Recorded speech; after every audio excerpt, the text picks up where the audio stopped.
What up, guys? This is outside of my norm. I'm still gonna do my teaching this weekend, but this is outside of my norm. Just gonna go ahead and I'm gonna just roll with it. What up? Grace and peace. So grace is running out. Grace can run out. Believe it or not, grace can run out. So I'm sorry if your pastor lied and made it seem like grace is forever and ever and ever and ever and ever and ever and ever and ever. Grace can actually can run out. So I'm sorry. Some of y'all pastors be lying to y'all, talking about, grace is forever and, all you got to do is grace. But let me just burst y'all bubble real quick, right? God's hand can come off of you. I think we forget that God is the same God that, yes, he showed grace, he showed love, he showed mercy, right? He's very patient, believe it or not. He gives us time after time after time after time after time. Time after time.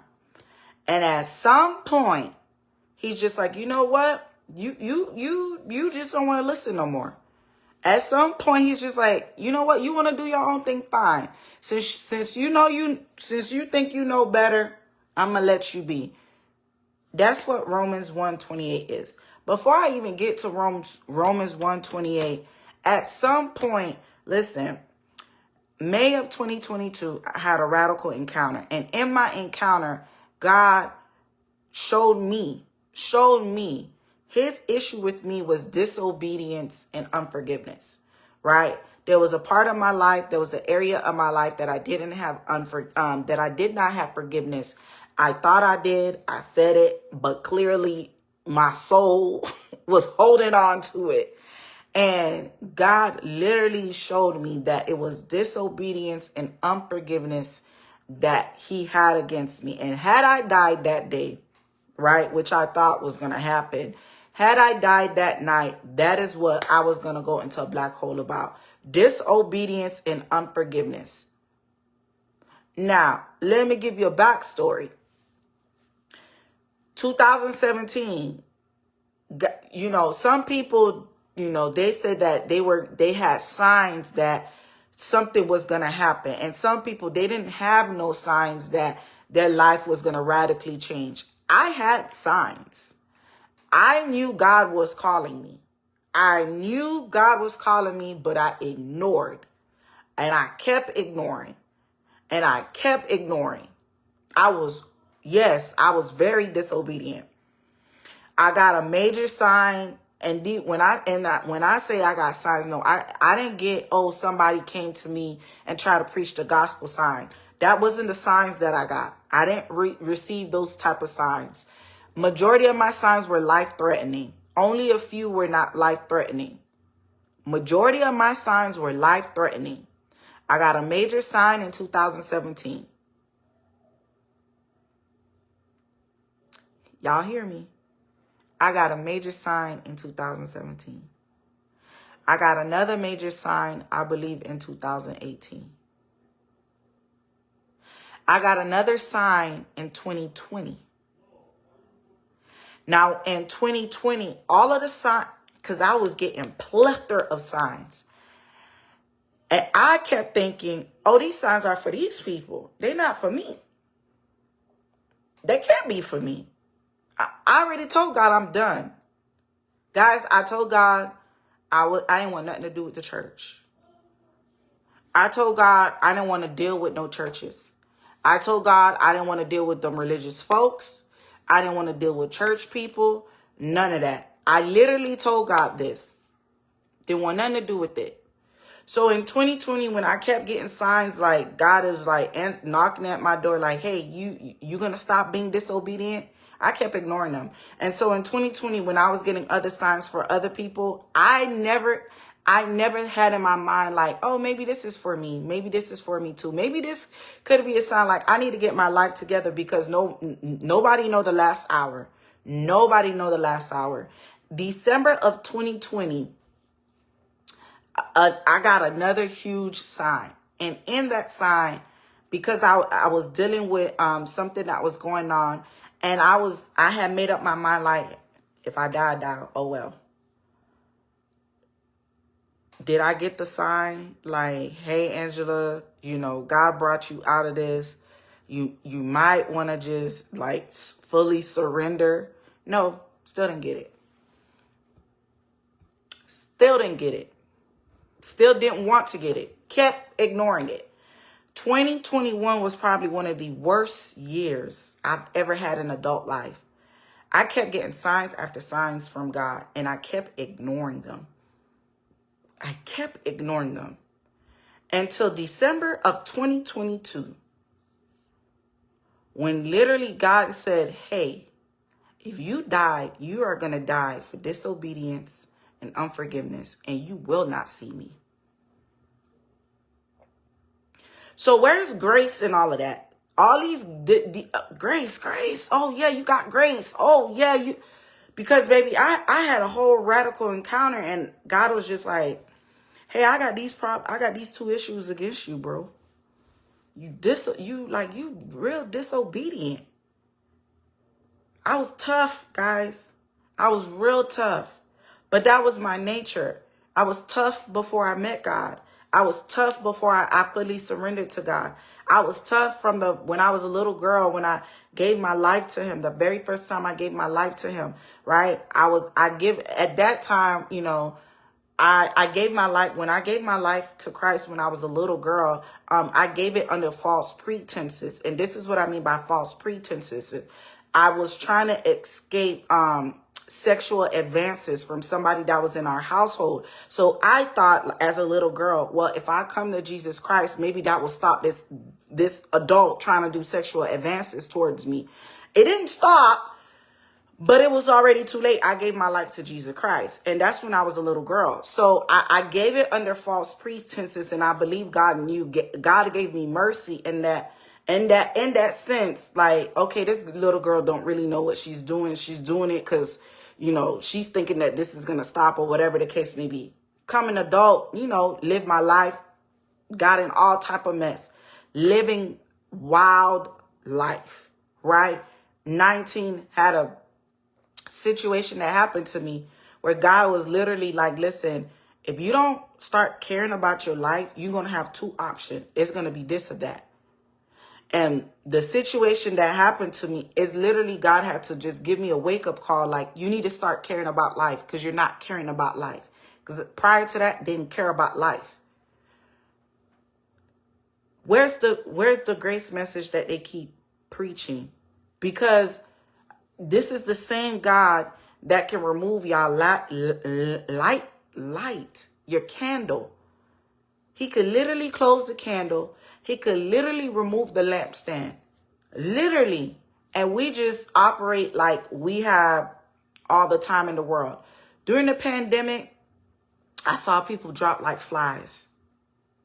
During the pandemic, there were certain people, I would talk to them, and I would have an urgency to talk to them because I would know that, oh, something's about to happen. They about to croak. Now, one time, I'm going to tell you how rigid I was. Now, one time did I think, maybe I should just really surrender to God, because I'm having all these experiences with these people that's literally would have the urgency, hey, I need to go talk to them. Something's about to happen. And then I would still revert back to, no, I don't want nothing to do with church. I don't want nothing to do with none of that. God, I pray to you whenever I can. And then that was that. Not one time. And a lot of people right now, that's how they operating. That's how they living life. Many people are living life like, y'all know when y'all last day is. Y'all living life like y'all could go into surgery and y'all come back out. Many people are living their life like they could get in their car and they're going to come back home. Many people are living their life like they could travel outside of the country and they have guaranteed, as if they're God, they're going to get back into the country. Many people are living a life like that. And so when I had my radical encounter in 2022, May of 2022, it scared the daylights out of me. It put the fear of the Lord back into my heart. Now, of course, I had gotten delivered from that stuff, some stuff that very night. But it put the fear of God back into my life. Why? Because I had ignored all the other signs where my life was literally at the line and I did not care, as if I knew where I was going to end up.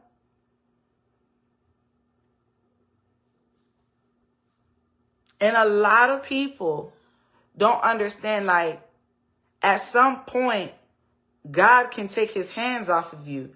And when he takes his hands off of you, do y'all know how scary that is? For God to take his hands off of you? And a lot of times, y'all can't recognize when there are people that's in your life. There are people that you're surrounded by. There are people that you're in communion at church with. There are people on the pulpit. God has literally taken their hand off of them, and y'all cannot recognize it. And the most horrible thing, to live life as if you know where you're going to end up.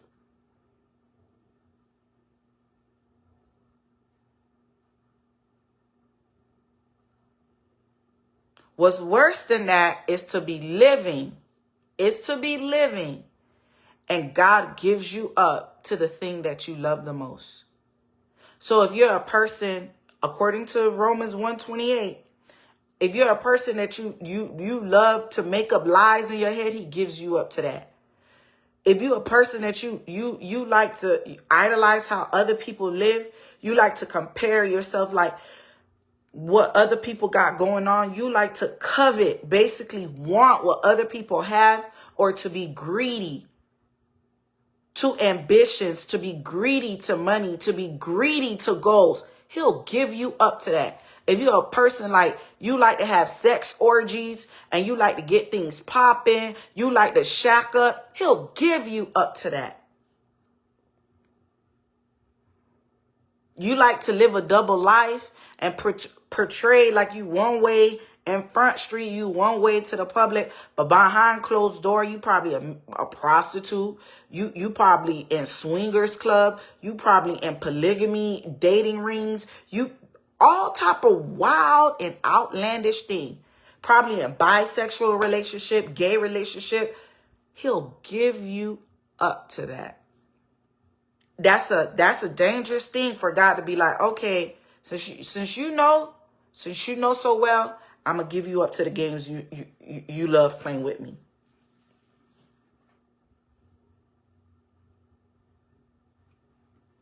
Yep.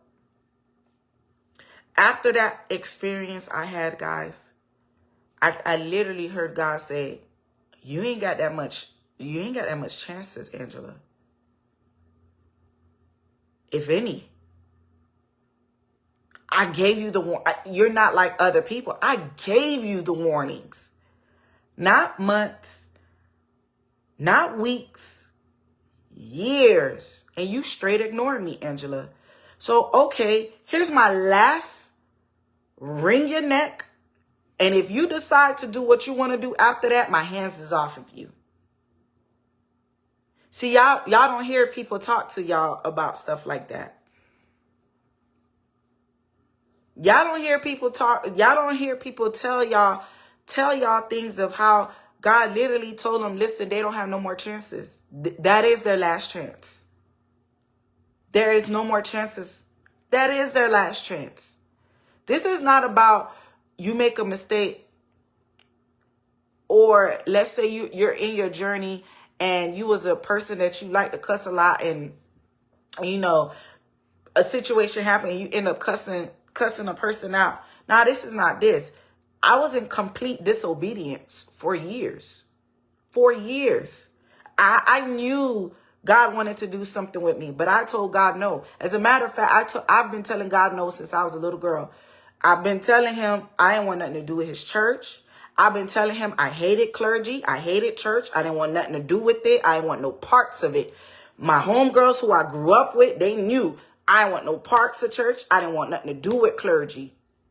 So in May of 2022, for God to say, listen, you back out of this, I'm not dealing with you no more. That was a scary thing. Because his hand was over my life. So when God tells you, hey, I take my hands off of you, there's no grace. Like he did it with Saul.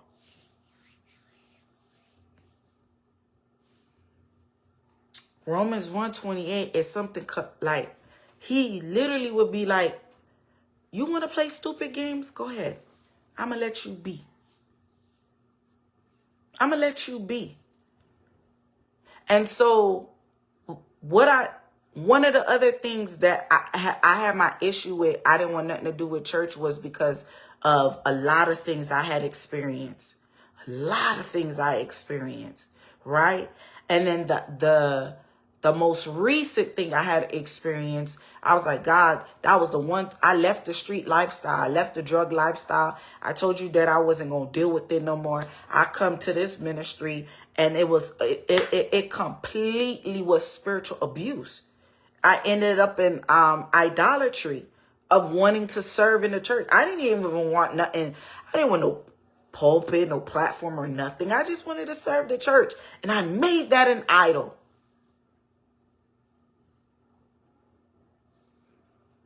I leave that church. I start seeing other different things that's happening with other churches. Then I'm just like, no, I'm good. But you know what God told me? All those things that happened, Angela, why did you not fully surrender to me? Why did you not fully have a relationship with me? I'm not going to hold you guiltless. No, I'm not going to hold you guiltless. So this is for every person that says, oh, well, you know, this person did this and this person did that. And it's the hypocrisy. And you guys are, listen, I'm one of those people, like, I cannot stand hypocrisy. There's a lot of hypocrisy going on right now. A lot. Cannot stand it. That's why I'm so against falsehood. Because it delays. I'm against falsehood. I'm against hypocrisy. I've seen it delays people's life. I've seen it delays people's destiny. I've seen it. I've seen it. I've seen spiritual abuse. I've seen spiritual trauma. I've seen it. I experienced it, right? I get it. But you know what God told me? After I had my encounter, he didn't hold me guiltless, because it was still my duty as a daughter to approach him, to have a relationship with him, to know his word. I knew how to go to him for prayer, but then I was doing it as a transactional base. So I was one of them daughters. When it fit me best, I'm coming to him, hollering, screaming. And as a good father, he answered. As a good father.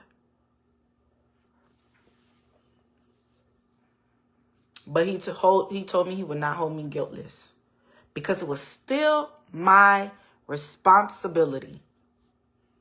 And the way I was moving as if I knew I had time. I was moving as if I didn't care. I was moving as if I knew when my last day on earth would be. That's how I was moving.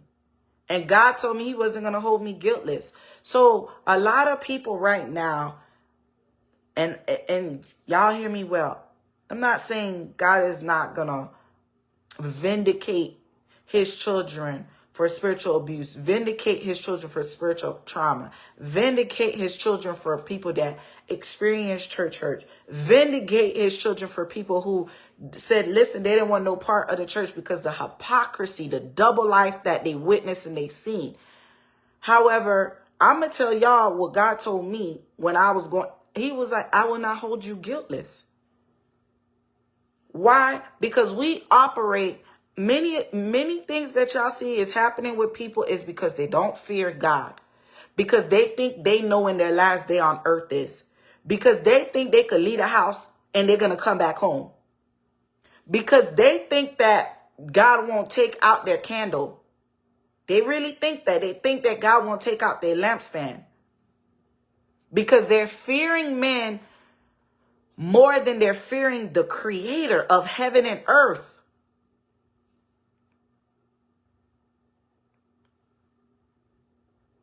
So ever since that encounter, the same way I was wild and I didn't care and I had no, I really didn't, I was about everything. I was literally about everything. And so for me to come to Christ and for him to give me another chance, I'm like, oh no, I'm not messing this up. And neither will I care about people's feelings whatsoever, because that was another problem. Trying to figure, oh God, it looked like this when you come to Christ. I'm following these people and I'm like, what am I following these people for? These people look like they scared all the time. They look like they don't have no identity, no character. Everybody, like, it didn't make sense to me. A lot of the stuff that I was seeing. I'm like, God, is this you? Did I come to try out God to be around a bunch of fake people? It didn't make sense to me. And so I held on to that. And God told me he would not hold me guiltless. What? Yeah. He said he would not hold me guiltless. So I want to encourage people, like, don't get to the point where you think that you're always going to have grace. That may not be so. That may not be so. I think people just like to look at other people's life and they see that they've been wilding out. They see that they've been able to get away with things for years and years and years and nothing happened to them, but you're different. God may not do that the same for you. He probably would not. Some people, he have a short leash on them.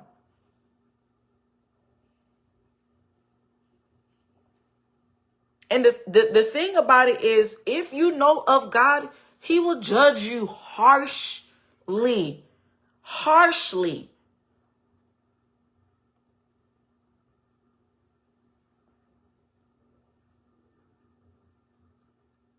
We have experienced so much. People have experienced so much death during the pandemic.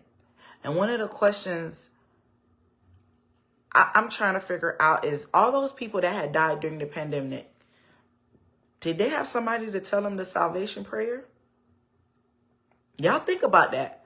Did they have somebody to talk to them about the salvation prayer? Did they ask for salvation? Did some of them even know? The ones that went into the incubators, the ones that went into ICU, did they know? Did they have the thought that they was going to come back out?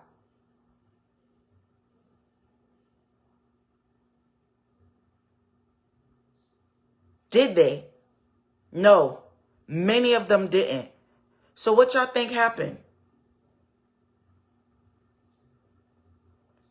There's many people, like, they moving like you know you gonna wake up tomorrow. You know how much people was dying in their sleep during the pandemic?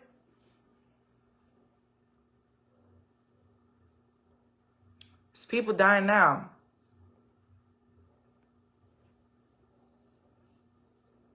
I noticed a trend during the pandemic. Men. Not old men. Young men. Young men. Just dying. Dying. Who went to try to talk to them about Jesus Christ?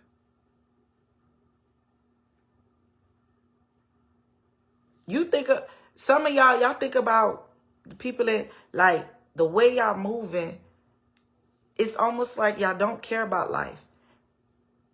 And then sometimes the way I see people moving too, like there's a lot of older people. They don't know God. Newsflash. They don't know God. Y'all think because these people were going to church for 30 years that they know God? They don't have no relationship. There's some people, they were just indoctrinated into church. Never said the salvation prayer. Never was discipled. They just know church. Church is a club for them. It's a hangout. It's a spot to pull up.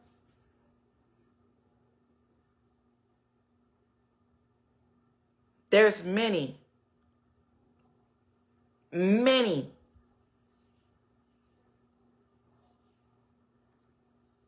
Y'all see them every day. The average aunt, the average uncle, the mom, the dad, the grandmas, the grandpas, not saved. Then you got the ones go to church faithfully, pull up to the shrine at night, still in witchcraft, still do root workers, still do stuff. Nobody's preaching the gospel to them. Nobody is asking them, hey, do you want to give up? You want to give up your witchy witch? Side note, there's a lot of testimonies I've been seeing. I think I said it earlier this year, and either earlier this year or last year, about testimonies. And I love testimonies. I love testimonies. My problem with the testimony is some of these testimonies that these people are saying that they leave in the occult, they leave in New Age, they're leaving witchcraft, and they're leaving sorcery and all, and they used to be ex witch, ex warlock, ex this, ex that. My question is y'all checking to see these people really saved? Because when I was growing up, when a person said that there was a warlock or a witch, depending on what they were doing, that was not nothing light. Like, you got people that saying that they ex-witches, but their third eye is still working. They have not shut their third eye. They have not stopped talking to the spirits that is talking to them at night. They have not stopped talking to the spirit guides. They have not stopped talking to their spirit animals. Some of them still touching tarot cards. Some of them still touching certain marbles and stuff, moods and things that touches their moods or whatever. Like, they still dabbling with that.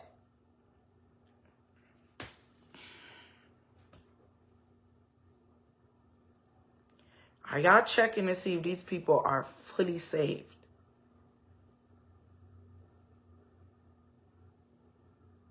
In 2022, I knew it was Jesus. I knew.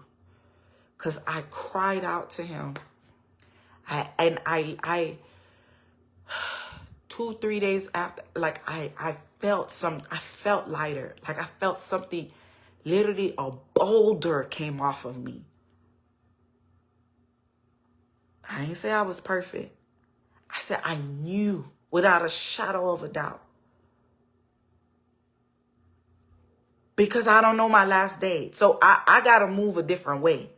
Y'all could live how y'all want. But I gotta move a different way. Because I don't know when my last day is. I'm moving different. And I don't care. I also stop caring about how people see me. Like I was freed from people's opinions, their thought, their this, their that. I was just like, these people have no heaven or hell to put me in.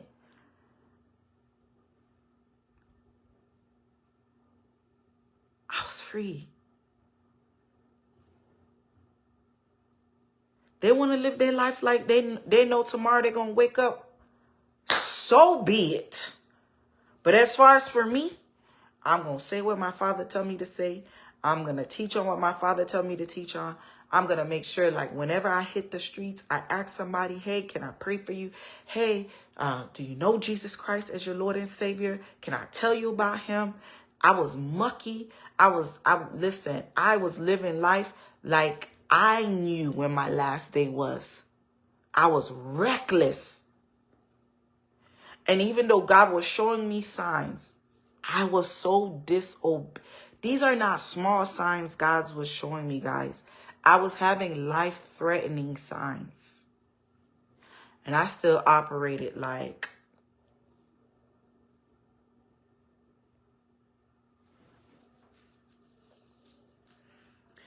so all these people, like, it's fine. But some of these people, like, is they really saved?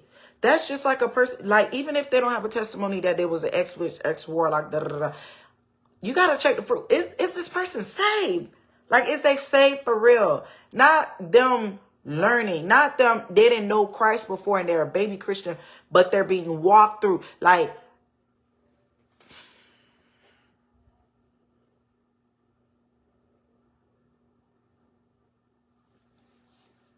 guys, I just want to wrap this up. We don't know. No one knows when their last day on earth is.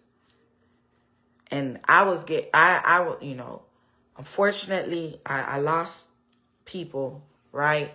And it's just unfortunate. They don't know. They didn't know there was going to be their last day. They didn't know. They didn't know. And at some point, we got to start caring about our life. At some point, we got to understand that God has his purpose and his will.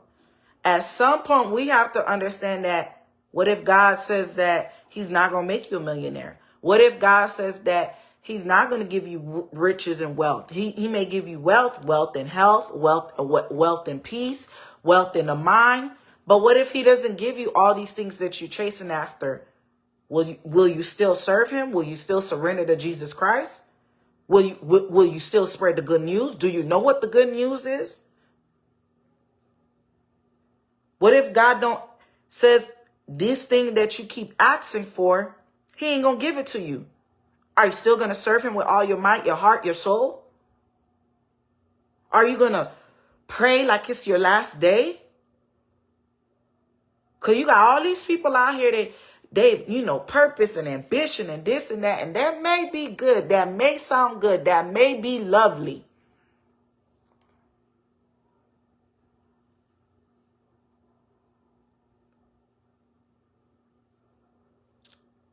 But what about the seasons where God is like, Terry? What about the seasons where he says he don't give you an answer for a prayer? What about the seasons where you continue to have a snare and you got to crucify yourself and it's outside of your norm? It's outside of your norm because you used to living life recklessly. I was living life recklessly. And so when I have to crucify it's different. Will you still serve him? Will you still cry at your feet? What if God says, you come to me and now I need you to go back and you ask all these people for forgiveness? Will you still do it? Do you still think your feelings and your emotions is involved? Do you still think your ambitions is involved in all of that?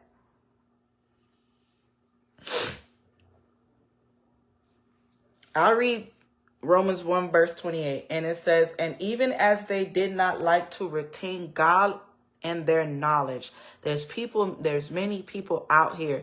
They're seeking all type of knowledge. They're seeking all type of truths. They're seeking all type of consciousness and nonsense, spirituality and nonsense. And it is not of God. It is not God Almighty. And it is not through the narrow gate of Jesus Christ. And even as they did not like to retain God and their knowledge, God gave them over to a debased mind, a delusional mind, to do things which are not fitting. And it lists all the things. And when you read all those things that are not fitting, you look around yourself. First of all, look in your life. Look in your own life to see if any of them things is there. Then you start to look at the people that you're around, the circle that you're running with, the environment that you're sitting in. What you feeding your mind, what you feeding your eyes, what you feeding your souls, what you listening to. Y'all look at this. No man knows the day or the hour. No man knows. I want to leave you with this. A couple of weeks ago, God told me that he is cleansing his bride. And the way he's cleansing it is messy. The way he's cleansing it, it looks horrible to the naked eye. The way he's cleansing it, it looked destructive.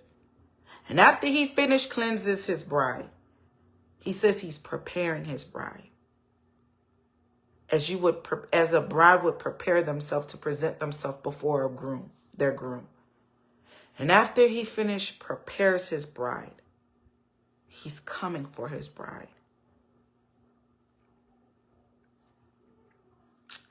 I love you guys. Until the next one.